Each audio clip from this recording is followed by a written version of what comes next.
অনেক ভাগ্যের ফলে বৈষ্ণব আসিয়া মিলে। হ্যাঁ রে মা, বিশ্বাস কর, পরীক্ষা আমার জীবনে আমি পারি না, আমি তো এটা অসভ্য লোক, আমার কথা ছাড়, আমি পারি না, কিন্তু আমি দেখেছি কুম্ভ মেলায়, তোমাদের বলেছি হয়তো, যে সন্ধ্যাবেলা বসে আছি, বনস্থ বড় ভান্ডারা হয়ে গেল মুরারি বাবার ওখানে। আমি মুরারি বাবার যে ছোট্ট ঘরটার মধ্যে বসে আছি, আমি আর কথা বলছি মুরারি বাবার সঙ্গে, সন্ধ্যা হয়ে গেছে, তখন ঠান্ডা, মাঘ মাস, শীত। এই সময় এক সাধু এসে ঢুকলেন, রোগা লম্বা।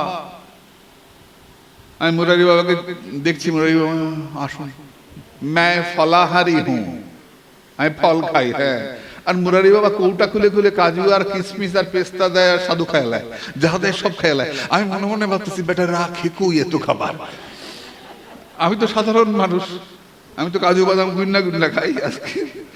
হ্যাঁ, আর বেটা দেখি খাইতেই আসছে, খাইতেই আসছে। আরে বাবা, আমি মনে মনে বেটা রাখে কই রে ভাই এত খাবার, এই মোটা মোটা কাজু বাদাম আর কিশমিশ, যে তেলের টিন গুলো আছে না, তেলের টিনের উপরে বাক্স লাগানো, মুখ লাগানো থাকে, ওইরকম ভর্তি ভর্তি কৌটা কাজু কিশমিশ পেস্তা। সাধু খালি খায়। তারপরে তো দক্ষিণা নেবে 50 টাকা, ও নেবে 100 টাকা, মুরারি বাবা দেবেন 50 টাকা, নেবেই না। তাই মুরারি বাবা বুঝিয়ে বললেন যে সবাইকে 50 করে দেওয়া হচ্ছে বাবা, আপনি এটা কৃপা করে গ্রহণ করুন। তাই 50 টাকা নিল, তারপরে গেল। আমি মুরারি বাবাকে জিজ্ঞেস করলাম যে কাকু, তোমার বিরক্ত লাগে না, এত বড় ভান্ডারা গেল, 3000 সাধুর ভান্ডারা, এইরকম ভাবে প্রসাদ, আরে বাপরে, একদিনে 3টা ভান্ডারা, সকাল 8টায় একটা ভান্ডারা হয়ে গেল, 2000 সাধু, কুম্ভ মেলা না। দুপুর 12:30টায় মহন্তদের ভান্ডারা, 30 জন মহন্ত এসছেন, প্রত্যেককে সেই দামি দামি কাপড়, চাদর, খাবার, 2000 টাকা করে দক্ষিণা। আরে বাপরে, লাহি ভান্ডারা, বিশেষ ব্যবস্থা মহন্তদের। তারা সব এলেন, বিকেল বেলা আবার 3000 লোকের ভান্ডারা। কি রকম ভিড়, তোমার বিরক্ত লাগে না? মুরারি বাবা আমাকে বলছেন, তুমি তো জানো না কে কোন রূপ ধরে আসে। বিজয় কৃষ্ণ গোস্বামীপাদের ক্যাম্পে একজন সাধু আসতেন, প্রতি কুম্ভে আসতেন, একই রকম চেহারা। বিজয় কৃষ্ণ গোস্বামীপাদ জিজ্ঞাসা করেছিলেন যে আপনি তো প্রত্যেকবারই আপনাকে দেখতে পাই একই রকম, আপনার বয়স বাড়ে না? কি উত্তর দিয়েছিলেন সাধু? আমার বয়স কত তা তো আমি বলতে পারি না, তবে রামচন্দ্রের বিয়েতে আমি বরযাত্রী গিয়েছিলাম। রামচন্দ্রের বিয়েতে আমি বরযাত্রী গিয়েছিলাম। সাধু, এই সমস্ত সাধু বলে এখন নাই। আচ্ছা, কালকে বলছিলাম না এক সাধুর কথা, টাকা ছড়াচ্ছে। বিশেষ বিশেষ মহাত্মা সব আমাকে দেখে এরকম ভেবো না যে ভোগী, সব সাধু এরকম ভোগী না। বিশেষ মহাত্মা সব আছেন যারা ভজন করছেন, নিজেকে ঢেকে রাখেন, প্রকাশ হতে দেন না। বিশেষ মহাত্মারা, ভারতবর্ষ পুণ্যভূমি, ভারতবর্ষ তপভূমি, ভারতবর্ষ ত্যাগের ভূমি, ভারতবর্ষ সাধনার দেশ, ভারতবর্ষ সাধন ভূমি। এই ভারতবর্ষে যত মহাপুরুষের জন্ম হয়েছে, সারা পৃথিবীতে এত মহাপুরুষের জন্ম হয় নাই। এই ভারতবর্ষ ভগবানের আবির্ভাব স্থলী। এই ভারতবর্ষের মানুষ আমরা মদ মাতালের দেশের মানুষ নই রে, আমরা সাধুর দেশের মানুষ। এই দেশ সাধুর দেশ, মহতের দেশ এই দেশ। আমি করি না, আমার ব্যর্থতা। তাই বলে সাধু নাই এ কথা বলতে পারো না। এখনো বিশেষ বিশেষ মহাত্মারা ভজন করছেন। তাহলে আমি কি করব? বলে আমি সাধু দেখলেই সম্মান করব, সাধু দেখলেই সম্মান করব। সাধু প্রণাম। হ্যাঁ, সবার সঙ্গ করব না, সঙ্গ করব স্নিগ্ধ সজাতিশয় ভাবানুকূল সাধু সঙ্গ। বলেছেন আমার ভাবে ভাবে মিলবে, আমার সম্প্রদায়ে মিলবে, আমার অনুকূল সাধুর সঙ্গ করব, ইষ্টগোষ্ঠী করব, কিন্তু সাধু দেখলেই প্রণাম করব। সাধু, সেই সাধু দর্শনে আমাদের মন পবিত্র হয়। সেই সাধু এখানে কে? পদ্মফুল। সেই পদ্মফুলের সৌন্দর্য গোবিন্দ তোমার নয়ন পদ্ম চুরি করেছে। আমরা তোমার কাছে এসেছি সুরত নাথ হতে অশুল্ক দাসিকা বরদ নিঘ্নত নেহ কিংবধ। হে সুরতনাথ, হে গোবিন্দ।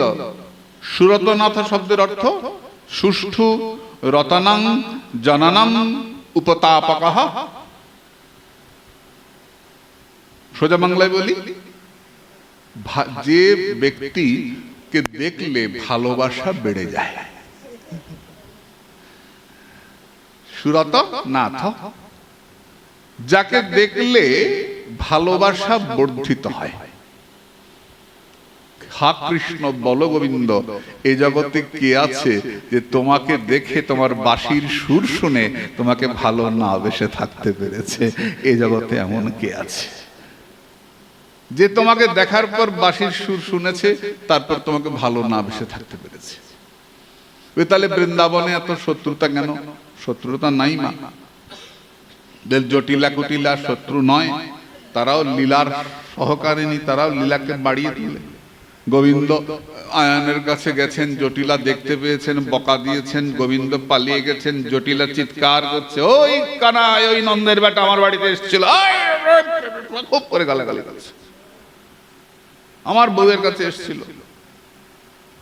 তো পড়শিনীরা তাকে জিজ্ঞেস করছে মায়েরা যে, ও মা, এরকম করে বলছো কেন, এত চিৎকার করছো কেন, এত গোবিন্দ বিরোধিতা তোমার, চিৎকার করে বলছো যে ওই নন্দের বেটা কানাই তোমার ঘরে আসছিল? চিৎকার করার কি আছে, তাড়িয়ে দিয়েছো। জটিলা বলছেন, না রে, সবাইকে আমার সৌভাগ্যের কথা শোনাচ্ছি।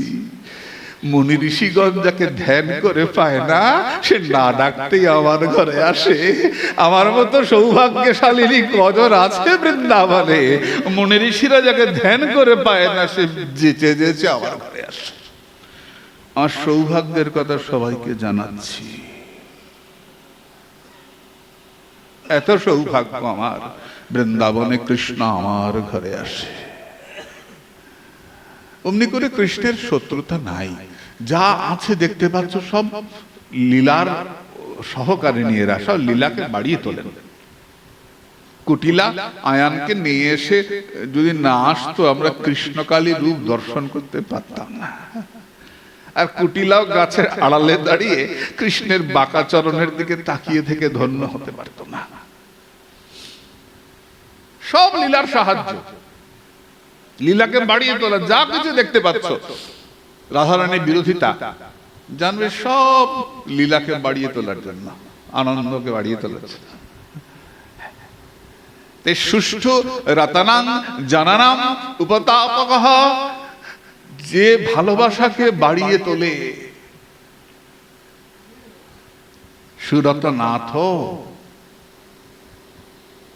তোমাকে ভালোবেসেছি আমরা, আমরা ভালো না বেসে থাকতে পারি নাই। সরাসরি দেখে নাই, জলের মধ্যে দেখেছি। যমুনা যাইয়া শ্যামেরে দেখিয়া ঘরে আইল বিনোদিনী, বিরলে বসিয়া কাঁদিয়া কাঁদিয়া ধেয়ায় শ্যামরূপখানি। নিজ কর পরে রাখিয়া কপল মহাযোগিনীর পারা, ও দুটি নয়নে বহিছে সঘনে শ্রাবণ মাসেরই ধারা। হেন কালে তথা আইল ললিতা রাই দেখিবার তরে, সে দশা দেখিয়া ব্যথিত হইয়া তুলিয়া লইল করে। কি হলো?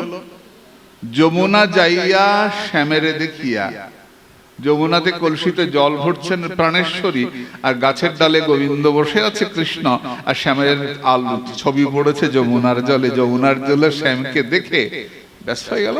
রতির্যা সঙ্গমাৎ পূর্বং দর্শনা শ্রবণাদিয়া তর উন্মিলিত প্রাজ্ঞৈ পূর্বরাগঃ সাউচ্যতে। এগুলো পড়েছে না? জানো তো সবাই। ভালোবাসা জেগে উঠল। নিজ কর পরে রাখিয়া কপল মহাযোগিনীর পারা, গলে হাত দিয়ে কাঁদে। হেন কালে তথা আইল ললিতা রাই দেখিবার তরে। ললিতা ঠাকুরানী এসে বলছেন, উমা কি হয়েছে রাধে? সে দশা দেখিয়া ব্যথিত হইয়া তুলিয়া লইল করে। নিজ বাস দিয়া মুছিয়া পুচ্ছয়ে মধুর মধুর বাণী, আজু কেন ধনী হয়েছ এমনি, কহ বা কি লাগি শুনি। সদা মন সুখে হাসি বিধু মুখে, কভু না দেখিয়ে আন। সবসময় হাসি মুখ দেখতে পাই রাই, আজ কাঁদিস কেন? যমুনা থেকে ফিরে এত কাঁদছিস কেন? আজু কেন বলো কাঁদিয়া ব্যাকুল, কেমন করিছে প্রাণ। চণ্ডীদাসে বলে এসব জানিলে প্রীতি রসের সার, রসিক হইলে জানিতে পারো কি বা সেজে রসধার। আমরা কি আলোচনা করেছি? সাধুর সম্মান কে করে? সাধু করে। গোবিন্দের রস কে আস্বাদন করে? রসিক। রসিকা ভুবি ভাবুকা। বলে রস কি করে হৃদয়ে জাগে? হৃদি সত্যজ্জলে বাড়ং সদাতে সরসৌমত। যখন হৃদয়ে সত্য গুণের উদ্রেক হয় তখন রসের আস্বাদন হয়। আমার মতো তামসিক ব্যক্তি দিনরাত অর্থ চিন্তা, প্রতিষ্ঠার চিন্তা, যশের চিন্তা, আমার কি করে রসের আস্বাদন হবে? হবে না। আমি তো হবে না। ভজন করতে করতে চিত্ত শুদ্ধির অপেক্ষা আছে। যতক্ষণ চিত্ত শুদ্ধ না হচ্ছে ততক্ষণ এই জগতে প্রবেশ হবে না। ভগবানকে দেখলে আনন্দ হবে না। কিসের ফল ভগবানকে দেখলে আনন্দ না হওয়া? অপরাধের ফল। অপরাধ যত বাড়ে ভগবানের থেকে মন তত সরে। গুরু গৌরাঙ্গ থেকে মন সরে আসে। এটা কিসের ফল? অপরাধের ফল। সুষ্ঠু রতনাং সুরতনাথ, হে বরদ। সুরতনাথ হতে অশুল্ক দাসিকা, বরদ নিঘ্নত নেহ কিংবধ। হে বরদ। গতকাল আমরা কি দেখেছি? দয়তে, হে দয়াময়। কেন দয়াময় বলেছেন? কারো কাছ থেকে কিছু আদায় করতে হলে তাকে পটাতে হয়, তাই না? তাকে পটালে পরে কিছু আদায় হয়। তো প্রথম কালকে বলেছেন দয়াময়, আজকে বলছেন বরদ। বরদ মানে বর দান করা যার স্বভাব, যিনি বর দান করেন, যে যা চায় তারে তাই দেয়, যে যথা মাং প্রবর্তন্তে, যে আমারে যা জৈছে ভজে তৈছে ভজি। তা আজকে স্মরণ করাচ্ছেন, হে বরদ, হে বরদাতা। শ্যামসুন্দর একটু খুশি হয়েছেন, খুশি হয়ে বলছেন হ্যাঁ ঠিকই, যাক স্বীকার করলে। একটু আগে বললে দয়াময়, এখন বলছো বরদান করে, যে যাক স্বীকার করলে। সুন্দরীরা বলছেন স্বীকার করলে। কিসের বরদ? নাকের মধ্যে নথ আছে না? কিসের কিসের বরদাতা? বলে কেন? যদি বরদাতাই হবে, আমরা যে নিত্য কৃষ্ণ সঙ্গ কামনা করি, আমরা যে কৃষ্ণ সাগরে ডুবতে চাই, তাহলে আমাদেরকে দুঃখ দাও কেন? আমাদেরকে দুঃখে ডুবিয়ে রাখো কেন?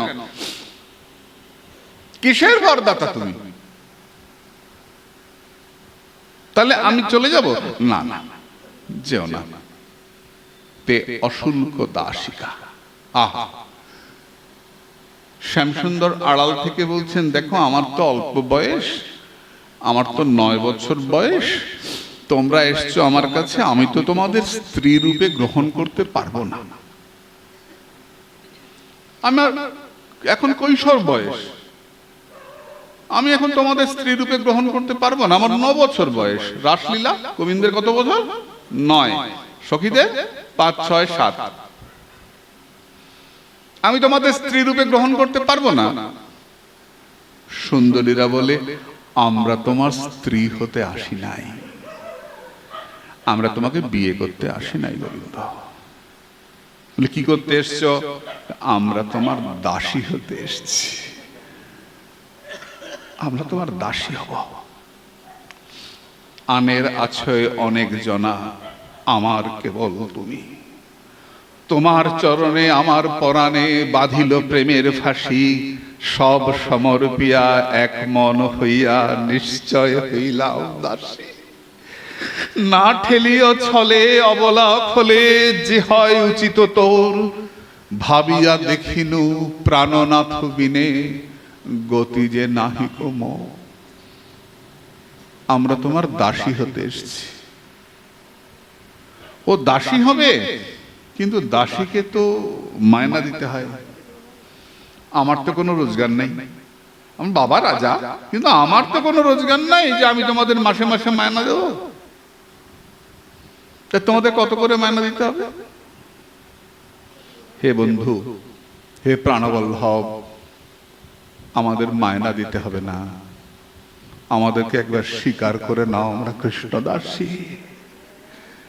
একবার স্বীকার করো আমরা তোমার দাসী। একবার স্বীকার করো, জীবের স্বরূপ হয় নিত্য কৃষ্ণ দাস। আমরা কৃষ্ণ দাস। আর একটু ভজনের ওপর দিকে উঠে গেলে তখন আর দাস থাকি না, আমরা কৃষ্ণ কিঙ্করী হয়ে যাই। এই কৈঙ্কর্য বিলাস আমাদের ভজন রাগানুগা, গোপীদের রাগাত্মিকা, আর তাদের অনুগত হয়ে আমাদের হচ্ছে রাগানুগা। এই রাধা কৈঙ্কর্য এর আগে ছিল না। এটা চৈতন্য মহাপ্রভুর পরবর্তীকালে এসেছে। চৈতন্য মহাপ্রভুর আগের পদকর্তাগণ, চণ্ডীদাস, বিদ্যাপতি, এরা নিজেকে সখী ভাবনা করেছেন। চৈতন্য পরবর্তীকালের মহাজনেরা নিজেদেরকে দাসী ভাবনা করেছেন। এটা পার্থক্য। সখীতে গর্ব বাড়ে আর দাসীতে অনুভব বাড়ে। সখীর মর্যাদা বেশি, দাসীর সৌভাগ্য বেশি। যেমন ভগবান বলেছেন পর্বতের মধ্যে আমি হিমালয়, বলেছেন না? আমরা কার পূজা করি? গোবর্ধনের পূজা করি। ভগবান বলছেন আমি হিমালয়, কিন্তু ধারণ করেছেন গোবর্ধন পর্বতকে। ভগবান বলছেন বৃক্ষের মধ্যে আমি অশ্বত্থ, বৃক্ষানাং অশ্বত্থ অস্মি, গীতায় বলেছেন না? বৃক্ষের মধ্যে আমি অশ্বত্থ, কিন্তু আমরা চরণে দেই তুলসী পাতা। অশ্বত্থের সৌভাগ্য বেশি, হরে কৃষ্ণ, মর্যাদা বেশি, আর তুলসীর সৌভাগ্য বেশি। বিনা তুলসী প্রভু এক নাহি মানে। তাই সখীরা যখন হেরে যায়, সখীরা যখন পারে না, সে কাজটা দাসীরা অনায়াসে করতে পারে। আমরা রাধা দাসী, আমরা রাধা কিঙ্করী, রাধা কিঙ্করী। এর অনুভব অনেক বেশি।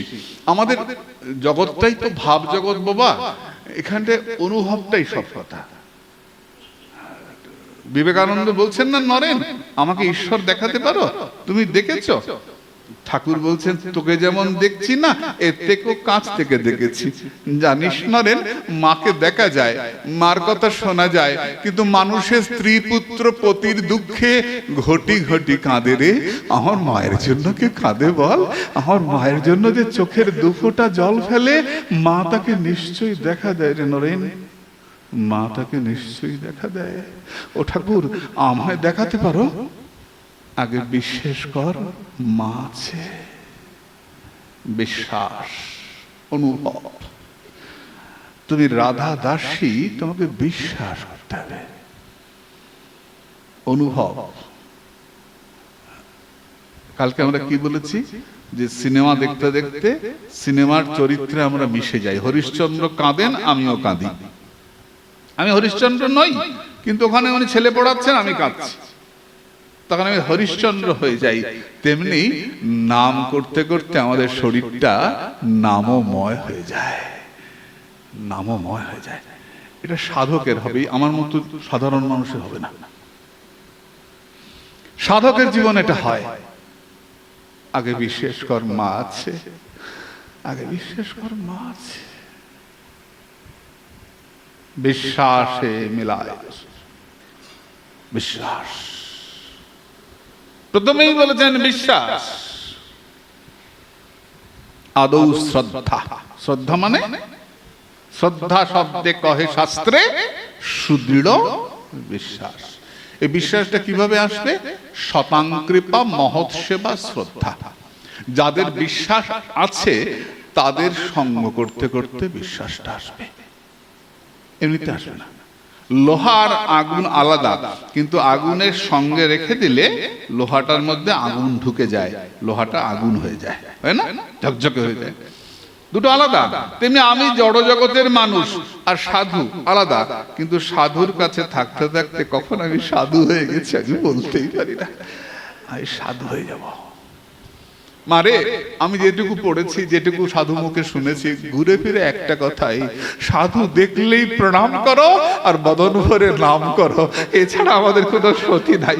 এটাই প্রথম কথা শুনে রাখ, সাধু দেখলেই প্রণাম করো আর প্রাণ ভরে নাম করো। ভালো লাগে না? বেশ, না ভাল লাগে। বাচ্চার লিখতে ভাল লাগে না, মা ছাড়ে না। ঔষধ খেতে ভাল লাগে না, মা ছাড়ে না, জোর করে খাইয়ে দেয়। তেমনি হরি নাম, হরি ভজন, ইষ্ট নাম, এটা প্রথম ভালো লাগবে না। পিত্তপ্ত রসনস্য ন রচিকানু, ভালো লাগে না, আমারও ভালো লাগে না। তোমাদের যে আমি বড় বড় কথা বলছি, আমারও ভালো লাগে না। আমি চৈতন্য পালকে জিজ্ঞাসা করেছিলাম, রাধাকুণ্ডে 7 লক্ষ নাম করতেন প্রতিদিন, এই ব্যারাকপুরের লোক, ভজনের চরম কক্ষায় ছিলেন। প্রভুপাদ তিনকড়ি গোস্বামীর শিষ্য, উচ্চকোটির মহাত্মা। এই 2 বছর হলো দেহ রেখেছেন। ওই যে রাধাকুণ্ডে যে নিতাই গৌর মন্দিরটা, ঠিক তার উল্টো দিকে বাড়িটায় থাকতেন। কিরকম বৈরাগ্য দেখো! বেশ নিতে গেছেন, বেশ সমস্ত ঠিক। বর্ষানায় গেছেন বিনোদ বাবার কাছে, গিয়ে বলছেন যে বিনোদ দা আমি বেশ নেব।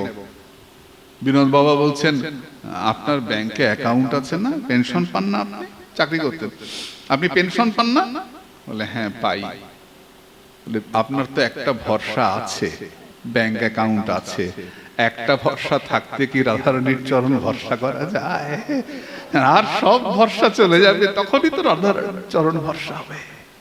বেশ নিলেন না? আমার তো অ্যাকাউন্ট আছে, আমি তো পেনশন তুলে খাই, আমার তো বেশ নেওয়া সাজে না।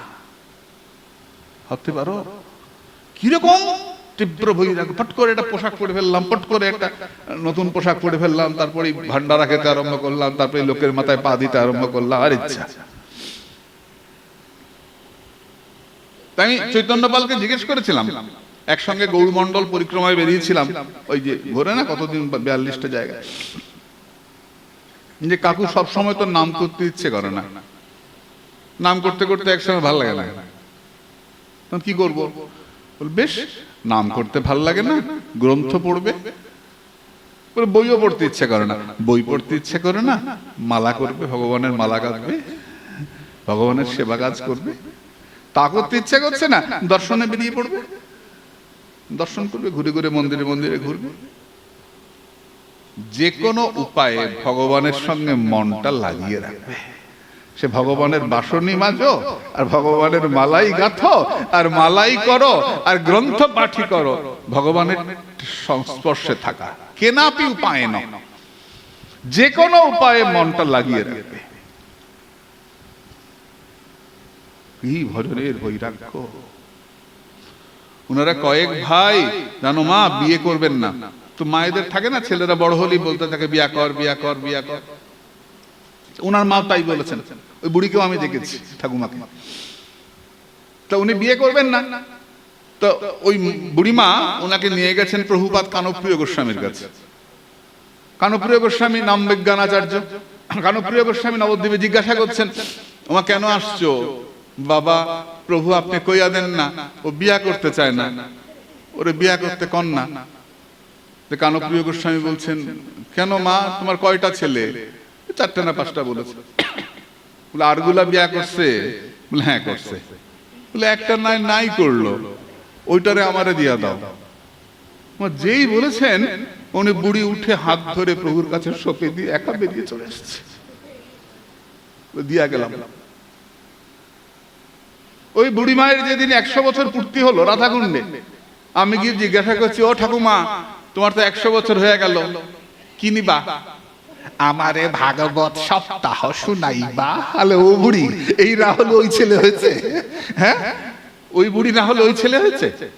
আমাকে 7 দিন পাঠ শোনাতে হবে, 100 বছর পূর্তি হচ্ছে, কি আবদার বোঝ, মারে জমি যদি ভালো হয় ফসল তো ভালোই হয়।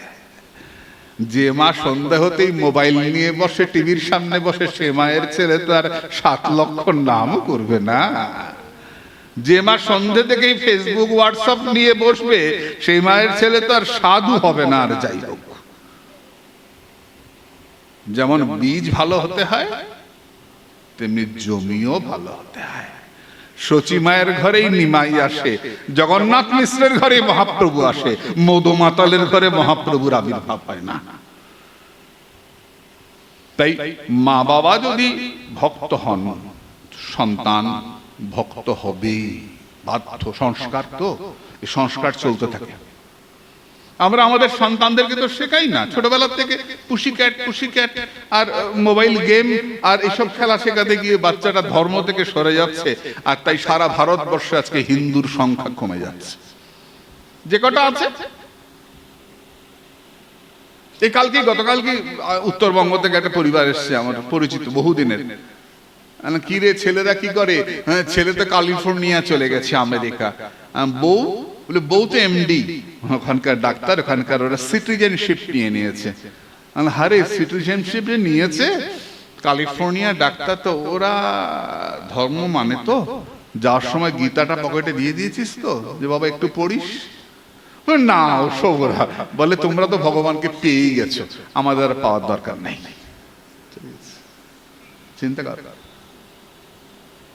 ওরা আমেরিকায় চলে গেছে, সিটিজেনশিপ নিয়ে নিয়েছে, গর্বে বুকটা ফুলে উঠেছে। ওরা গীতাও পড়ে না, ভগবানকেও ডাকে না। কি মনে করিস ওদের ছেলে মেয়েগুলো হিন্দু থাকবে না ওরা হিন্দু থাকবে? থাকবে না। তাই কি হলো, আবার প্রসঙ্গে ফিরে আসি, তে অশুল্ক দাসিকা। হে গোবিন্দ, আমরা তোমার দাসী হব, আমাদের কোনো মায়না দিতে হবে না।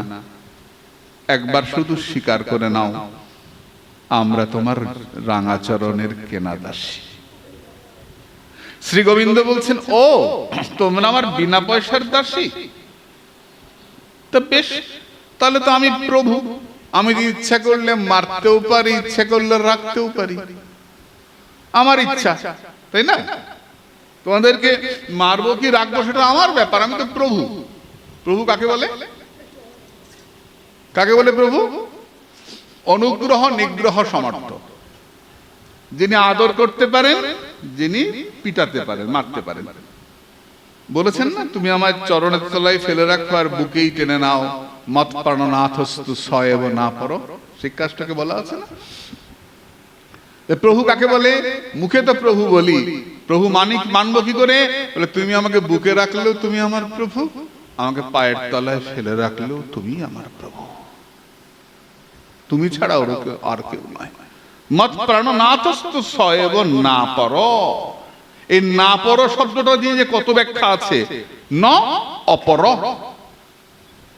ন অপর, তুমি ছাড়া অপর কেহ নয়।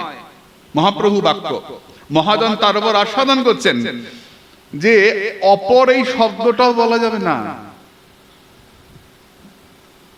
তুমি ছাড়া অপর, এই অন্য কেউ আমার নয়, এই অন্য কেউ শব্দটাও বলা যাবে না। তুমি আমার, তুমি আমার, তুমি আমার, ভালোবাসার চরম পরিণতি। তুমি আমার। বাবা বিশ্বাস করুন, গোবিন্দ কুণ্ডে, এটা বছর করোনার আগের কথা বলছি, রাধারানীর সখীগণ, এটা ঘটনা, গল্প না, কিন্তু আমার জীবনে দেখেছি আমি। গোবিন্দকুণ্ডে পাঠ হচ্ছে, তো সেখানে স্বকীয়া পরকীয়া বিচার হচ্ছে। স্বকীয়া মানে রাধারানী সখীগণ গোবিন্দের বউ না পরের বউ, গোবিন্দের আপন না পরের বউ, এটা বিচার চলছে। পাঠের মধ্যে আছে, প্রসঙ্গ আসে, এনে যুগ যুগ ধরে বিচার আছে। তো ওখানে প্রসঙ্গ পাঠ হচ্ছে, তো ওখানে সিদ্ধান্ত হচ্ছে না, একটু তর্ক হচ্ছে, এই সাধু এটা বলছেন, এই সাধু এটা বলছেন, চলছে। সাধুরা তো গ্রন্থ পড়েন, আমার মতো না জেনে বলে না, পড়াশোনা করেন তারা। বিচার হচ্ছে, তো ওখান থেকে ফোন এসছে আমি ফোনটা নিয়ে গিয়ে আচার্য প্রভুপাদ নিশীথ কুমার গোস্বামীকে দিয়েছি যে প্রভুপাদ আপনি বলুন, এখানে খুব বিচার চলছে গোবিন্দকুণ্ডে যে স্বকীয়া না পরকীয়া, মা বোঝাতে পারছি তো, মানে আপন না পরের বউ, এটা নিয়ে বিচার চলছে। প্রভুপাদ ফোনটা নিলেন, নিয়ে সিদ্ধান্ত করলেন যে আপনও নয় পরও নয়। বলে কেমন? বলে একই জিনিস কখনো আপনও হতে পারে না পর হতে পারে না। আপন হতে গেলেও তাকে আলাদা করতে, আমার ছেলে, আমার নিজের ছেলে, তার মানে কি বলতে হবে? ছেলেটা আমি কি আমার থেকে আলাদা, আমার ছেলে, তাহলে ছেলেটা আমার থেকে আলাদা। আমার ভাইয়ের বউ, তাহলে আর একটু দূর হলো ভাইয়ের বউ। আর আমার ছেলে, আমার পেটে গেছে, আমার পেটের ছেলে, কিন্তু আমার পেট থেকে আলাদা কিন্তু ছেলেটা, তাই না? বলে এখানে এরকমও বলা যাবে না, রাধারানী গোবিন্দের এটা বলা যাবে না। কি? রাধা গোবিন্দ অভেদ, রাধা কৃষ্ণ এক আত্মা, এখানে আলাদা বলাই যাবে না। এরকম বিচার হচ্ছে যে আলাদা হরগৌরী আলাদা, শিব দুর্গা আলাদা, এটা বলাই যাবে না। শিব আর শক্তি অভেদ, শিব শক্তি অভিন্ন। শিব মানেই শক্তি, শক্তি মানেই শিব। এমনি করে শিব ছাড়া শক্তি হয়? ইলেকট্রিক তার ছাড়া কারেন্ট হবে? কি লাভ আছে? কারেন্ট তার ছাড়া কারেন্টের লাভ আছে? তার আছে কারেন্ট নাই, লাভ আছে? আবার কারেন্ট আছে তার নাই, লাভ আছে? দুইটাই তাই, তবে গিয়ে প্রকাশ হবে শক্তির। তেমনি শিব নাই শক্তি আছেন, এটা হয় না। আবার শক্তি আছে শিব নাই, শিব আছেন শক্তি নাই, হবে না। কৃষ্ণ রাধা সুকে বলে আমার কৃষ্ণ মদন মোহন, জগৎকে মোহিত করতে পারে। সারি বলে আমার রাধা, সুকে বলে আমার কৃষ্ণ গিরি ধরেছিল, সারি বলে আমার রাধা। শক্তিটা কে? রাধা। এই যে কৃষ্ণের যে বাহাতে গোবর্ধন ধরেছেন, শক্তিটা কে? রাধার শক্তি নয়, রাধাই শক্তি। রাধা পূর্ণ শক্তি, কৃষ্ণ শক্তিমান। আলাদা করাই যাবে না। দুধ আর দুধের রংকে আলাদা করা যাবে? দুধের থেকে সুধের সাদা রংটা সরিয়ে নিলাম, তাহলে দুধ বলা যাবে ওটাকে? যাবে না। আগুন আর আগুনের দাহিকা শক্তি, পোড়াবার ক্ষমতা। আগুন জ্বলছে, পোড়াবার ক্ষমতা নাই, হয় এটা? আগুন থাকলে, ক্ষমতা থাকলে। তেমনি ভগবান কৃষ্ণ আর কৃষ্ণের থেকে রাধারানী আলাদা, এটা মা যেই মাত্র ভাববো না, ভজন দাঁড়িয়ে পড়বে। একই সূর্য আর সূর্যের আলো, সূর্য থেকেই আলো বেরোচ্ছে। সূর্যের আলো আলাদা এমনি হবে না। বিশ্বাস করবি মা, আলোচনা হচ্ছে, সেই ভদ্রলোক এখনো আছেন, যদি এবার দেখা হলো না, দেখি আবার যে গেলে দেখা হবে। একজন সাধু গোপাল দাসজি, আলোচনা চলতে চলতে উঠে চলে গেলেন। রীতিমতো আলোচনা হচ্ছে, সবাই মিলে বসে, এখানে যেন আলোচনা হচ্ছে, গোপাল দাসজি উঠে চলে গেলেন। আমাকে, আমার একটা ভাই আছে ওখানে, শ্রীজীব, ফোন করে বলছে, দাদা প্রভু গোপাল দাসজি তো চলে গেলেন উঠে। কেন রে? বলে যাওয়ার সময় বলে গেলেন এই আলোচনা যখন শেষ হবে তবে আমি আসবো, রাধারানী আলাদা এই শব্দটা আমি শুনবো না। আমার শ্যাম সুন্দর থেকে রাধারানী আলাদা, এই আলাদা শব্দটা আমি শুনবো না। এই আলোচনা যবে শেষ হবে তারপর থেকে আমি পাঠ শুনতে আসবো। চলে গেল। ইনার, আমি উনাকে ব্যক্তিগতভাবে জানি, খুব উচ্চ কোটির মহাত্মা, বিশেষ স্তরের মহাত্মা। গোবিন্দকুণ্ডে ছোট্টখাট্ট চেহারা, প্রকাশ তো নাই, নিজে ছোট্ট গোপন ঘরে থাকেন। আমি বলেছিলাম আপনার বিছানাটা আমায় বসতে দেবেন, দুদিন থাকবো। বলছেন আপনি থাকুন, আমি কুটিয়া ছেড়ে চলে যাবো। কুটিয়া থাকুন, ছোট্ট কুটিয়া। এরা এখানে বসে যে কোন জগতে চলে যায়, মা আমি মিথ্যে কথা বলছি না। ভারতবর্ষ সাধুর দেশ, যাদৃশী ভাবনা যস্য সিদ্ধির ভবতি তাদৃশী। গোপাল দাস যে আমার কাছে টাকাও নিতে আসেন না, বা আমি ওনাকে কোনো সাহায্য করি না। সাধু হলো তোয়াক্কা করে না, সাধু তো সাধুই। কে কি দিল না দিল, প্রশংসা করলো, সাধু পাত্তা দেয় না। সাধু তো সাধুই, সাধু তে অশুল্ক দাসিকা। আমরা তোমার রাঙাচরণের কেনা দাসী। বলে দাসীকে মারতেও পারি, রাখতেও পারি, তোমাদেরকে রাখতেও পারি, মারতেও পারি। আমার ইচ্ছা। সুন্দরীগণ বাম্যভাব অবলম্বন করলেন। রাখতেও পারি, মারতেও পারি। বলে ও কি? বলে আমরা কি তোমার ইচ্ছায় দাসী হয়েছি? আমরা নিজের ইচ্ছায় দাসী হয়েছি। আমরা থাকতেও পারি, যেতেও পারি, চলেও যেতে পারি। রসজগৎ না, এই রসজগতে পাল্টা পাল্টা পাল্টা পাল্টা এসব বিচার। এই জন্যই তো রাসে এত সময়, যে রাস পাঠে এত সময় লাগে। কেন লাগবে? এই বিচার। ওই বাচ্চা বাচ্চা মেয়েগুলো 5, 6, 7 কুটি কুটি ঝগড়া করে ঝগড়া করছে। কি ঝগড়া করতে পারে? আর মধ্যে আবার এক সখী আছে, তার নাম মুখরা, সে তো আরো ঝগড় উঠে ঝগড়া করে। কত সখী। বলে আমরা থাকতেও পারি, আমরা যেতেও পারি। আমাদেরকে মেরে ফেলছে, আবার বলে কিনা আমরা দাসী। নিঘ্নত নেহ কিংবধ। তুমি কি আমাদের মেরে ফেলছো না? দাসীকে কেউ মেরে ফেলে? শ্যাম সুন্দর তো অবাক, যেন বলছেন আমি তোমাদের কখন মারলাম? আমার হাতে তীর ধনুকও নাই, সুদর্শন চক্রও নাই, আমার হাতে কিছুই নাই। আমি তো হাতে বাঁশি নিয়ে দাঁড়িয়ে আছি, তোমাদেরকে কখন মারলাম? তুমি আমাদের আগুনে পুড়িয়ে মারছ। বলে ও আগুনে পুড়িয়ে মারছি? কই দেখা যাচ্ছে না তো আগুনটা, কোথায় আগুন? আগুন বাইরে দেখা যায় না গোবিন্দ, এ অন্তরের আগুন, এ চিন্তার আগুন। তোমাকে যে ভালোবাসে, বন পড়ে আগ বড়াই জাগা জানে জানি, মোর মন পড়ে যেন কুম্ভারের পনি। বনে যখন আগুন লাগে সারা জগৎ জানতে পারে বনে আগুন লেগেছে, দাবানল লেগেছে। আর মনে যখন আগুন লাগে কেউ জানতে পারে না। কুমোরের যেমন ভেতরে ভেতরে বাসনপত্র পুড়ে যায়, বাইরে দেখতে পায় না, তেমনি যার মনের মধ্যে একবার কৃষ্ণ ভজনের আগুন লেগেছে, কৃষ্ণ বিরহানলে যে ডুবেছে, তীব্র কৃষ্ণ বিরহ যার মধ্যে জেগেছে, বাইরে দেখা যায় না, ভেতরে ভেতরে পুড়ে খাক হয়ে যায়। দ্বন্দ্বচ্চ মানব দয়া কিলোকাপি দাসী বিলাপ কুসুমাঞ্জলি। বুকটা জ্বলে পুড়ে খাক হয়ে যায়। হা রাধে, হা প্রাণেশ্বরী, বুকটা জ্বলে পুড়ে খাক হয়ে যায়। একবার দেখা দাও, একবার দেখা দাও। এই আকুলতা, সাধকের এই আকুলতা। বিলাপ কুসুমাঞ্জলি, হা প্রাণেশ্বরী, উৎকলিকা বল্লরী, আকুল হয়ে সারস যাবার সময় কাঁদে। বৃন্দাবনের ধুলা মুঠি মুঠি করে গোস্বামীপাদ বলছেন, হে বৃন্দাবনের ধুলা, তোমার উপরে তো আমার যুগল কত লীলা করছে।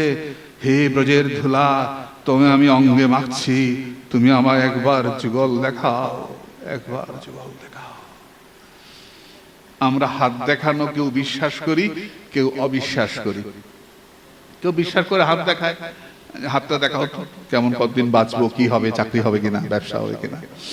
আবার কেউ মনে করি দূর সব বাজে কথা, তাই না? বর্ষানায় একজন সাধু ছিলেন, তিনি জ্যোতিষী দেখলেই ছুটতেন হাত দেখাতে। লোকে বলতে এত বড় সাধু, জ্যোতিষী দেখলে হাত দেখাতে যায় কেন? ওই সাধু কি করতেন বলতো? জ্যোতিষের কাছে গিয়ে হাতটা দেখিয়ে বলতেন, বলো না আমার কবে রাধারানীর দর্শন হবে, কবে রাধারানী দেখতে পাবো, বলো না আমার রাধারানীর কৃপা হবে, রাধারানীর দর্শন হবে, বলো না আমার রাধারানীর দর্শন হবে, প্রাণেশ্বরীর দর্শন হবে। সাধকের এই আকুলতা সাধকের ভজনকে এগিয়ে নিয়ে চলে। শুধু মা লক্ষ্য রাখতে হবে যে আমার মনের মধ্যে কি আকুলতা আসছে, না আমি যেমন নাটক করছি এরকম নাটক করছো। নাটক করলে হবে না, মনের মধ্যে আকুলতা আসতে হবে। হা প্রাণেশ্বরী, হা প্রাণেশ্বরী, হা হা প্রাণেশ্বরী। এবং আমার মতো লোক দেখানো নয়, ভণ্ডামি নয়, দরজা দিয়ে দরজায় খিল দিয়ে ঘরে একাকী বসে হা প্রাণেশ্বরী, হা প্রাণেশ্বরী। নেহ কিংবধ, তুমি কি আমাদের মেরে ফেলছো না? বলে কি করে মারছি? বলে আগুন দিয়ে। বলে কিসের আগুন? বলে চিন্তার আগুন। চিন্তার আগুনে, চিতার আগুন বাইরের দেহকে জ্বালিয়ে দেয়, আর চিন্তার আগুন ভেতরে ভেতরে জ্বালিয়ে দেয়। তা চিন্তার আগুনে পুড়ে মরছি আমরা। শ্যামসুন্দর বলছেন, তাই আগুন যাবে কি করে? এ আগুন কি করে যাবে? তোমাকে একবার দর্শন করতে পারলে আগুন নিবে। হা প্রাণবল্লভ, তোমাকে একবার দেখতে পারলে আগুনটা মিটে যাবে। আরো বলেছেন, তোমার অধরামৃত পানে আগুন মিটবে। আরো ভজনের উপর কক্ষা। শ্যামসুন্দর বলছেন, তাহলে একবার দেখা দিয়ে চলে গেলে হবে তো? বেরিয়ে আসলাম বন থেকে, তোমাদের সামনে দাঁড়ালাম, তোমরা আমাকে দেখলে, চলে গেলাম। বলে না, বাপরে না। বলে কেন? বলে কড়াই যখন খুব গরম হয়ে যায়, তখন কড়াইয়ের মধ্যে যদি কেউ এক আঁচলা জল দিয়ে দেয়, তাহলে কি কড়াইটা ঠান্ডা হয় গো? ছ্যাঁক করে ওঠে, তাই না? আরো গরম বেড়ে যায়। তেমনি তুমি যদি আচমকা দেখা দিয়ে চলে যাও, আমাদের তীব্র গরম কড়াইটা হৃদয় কটাহ, এই হৃদয়ের কড়াইটা ছ্যাঁক করে উঠবে। তাহলে কড়াইটাকে কি করতে হয়? কড়াইটাকে জলের মধ্যে ডুবিয়ে দিতে হয়, তাহলে কড়াইটা ঠান্ডা হয়ে যায়। তেমনি আমাদের হৃদয় রূপ কটাহ, এই হৃদয় কড়াইটা তোমার অনন্ত নিরন্তর তোমার অধরামৃত আস্বাদন করলে তবে গিয়ে শান্ত হবে। যদি ছেদ পড়ে যায় তাহলে কিন্তু আবার তপ্ত হয়ে যাবে। হে শ্যামসুন্দর, হে গোবিন্দ, তুমি এসে দাঁড়াও, আর আমরা তোমরা নিরন্তর তোমার এই অপূর্ব মাধুরী আমরা আস্বাদন করি। বলে এই শ্লোকের এখানে বিশ্রাম। আমরা আগামীকাল এর পরবর্তী শ্লোক আস্বাদন করব। নিতাই গৌর সীতানাথ প্রেমানন্দে। হরি হরি বল। জয় জয় শ্রী রাধে।